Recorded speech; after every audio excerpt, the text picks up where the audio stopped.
Confirm. We shall go, Chris. Thank you. My money.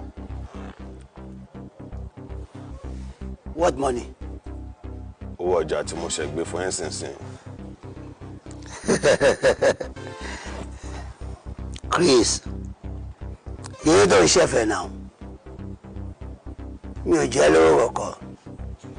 Mo rántí ọjà mi tó bọ́ sọ́wọ́ 3 years ago nígbà tí lọ jẹ wá. A máa fi lè di àdéṣe ní bàmbá ṣe. You're joking, right? Do I look to you like a joker? Of course I am serious. Ọjà tó wà láàrin mi àti ẹ̀ 3 years ago. Kò yẹ kó mọ̀ pé yẹn ti di ilé báyìí.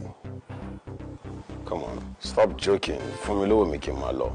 Mo ti gbé ọjà fún ẹ, gbé owó mi fún mi. Or else what? Màá gbé dààmú bá ẹ ni. You know as e dey go now. Tí ogun dà omi bá ṣojú ẹ, ogun Biafra ṣojú ẹ náà. Bọ́jà yẹn fún mi. Òun lérí ikú pogun. Òun lérí ikú sọ́ba. Do you want to die? No. Do you want to die? I am already done with this deal. Then bring it on!